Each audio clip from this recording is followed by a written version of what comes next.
ان ساتھیوں کو ان شہداء کے ساتھ کھڑا کر دیا جائے جن شہداء نے مسیلمۃ الکذاب کے خلاف جہاد کرتے ہوئے اپنی جانوں کے نذرانے پیش کیے تھے، ان کے ساتھ کھڑا کر دیا جائے۔ پھر فرمایا کہ اگر یہ پوری امت،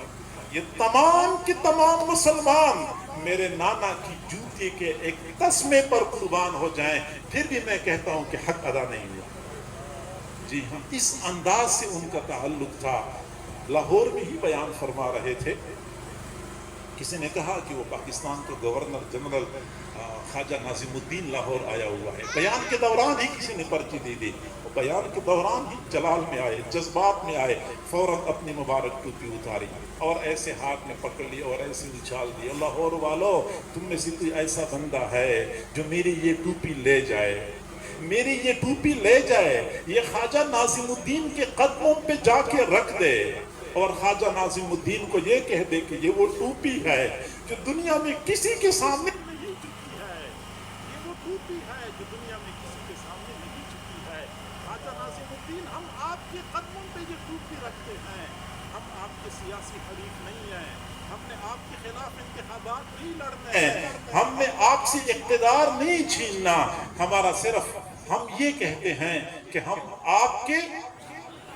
ملازم بننے کے لیے تیار ہیں۔ پاکستان کے بیت المال میں اگر کوئی سور موجود ہوں، میں ان سوروں کا ریوڑ چرانے کے لیے تیار ہوں، لیکن شرط صرف ایک ہے کہ خواجہ ناظم الدین کوئی ایسا قانون بنائے، کوئی ایسا آئین بنائے کہ جس کی بنا پہ میرے نانا کے ختم نبوت کا سلسلہ محفوظ ہو جائے، کوئی بندہ میرے نانا کے دستار ختم نبوت کے اوپر ہاتھ نہ ڈالے، کوئی بندہ میرے نانا کی توہین نہ کر سکے، کوئی ایسا قانون بنائے۔ اگر پاکستان کے بیت المال میں سور موجود ہیں تو میں سوروں کا ریوڑ بھی چرانے کے لیے تیار ہوں۔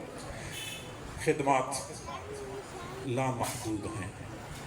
اور خراج تحسین پیش کرنے والے اس وقت سے لے کے آج تک خراج تحسین پیش کرتے رہتے ہیں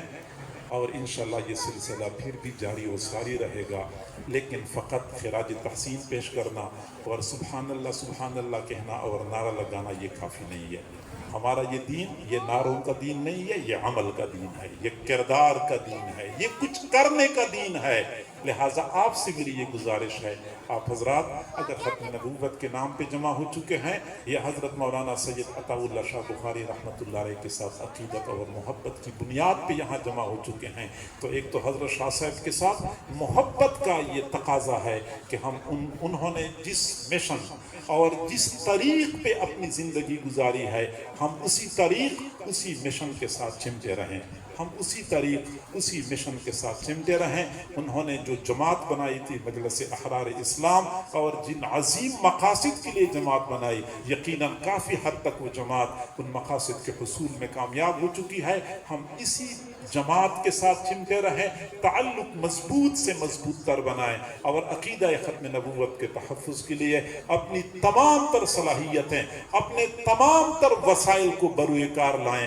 تاکہ ہم فقط نعرے لگانے کی بجائے عملاً کچھ کرنے والے بن جائیں اور ہم قیامت کے دن حضرت شاہ صاحب رحمۃ اللہ علیہ کے سامنے اور اپنے محبوب صلی اللہ علیہ وسلم کے سامنے سرخرو ہوں۔ اللہ تعالی ہم سب کو سمجھنے اور عمل کرنے کی توفیق عطا فرمائے۔ وآخر دعوانا ان الحمدللہ رب العالمین۔ حضرت شاہ صاحب کی موجودگی میں گفتگو کرنا میرے لیے بالکل مشکل تھا، لیکن مجھے حکم ملا تھا کہ 40 منٹ آپ نے بیان کرنا ہے، 40 منٹ پورے ہو گئے ہیں، اس لیے معذرت بھی چاہتا ہوں اگر کوئی کمی کوتاہی ہو چکی ہے تو اللہ تعالیٰ معاف فرمائے۔ جزاک اللہ۔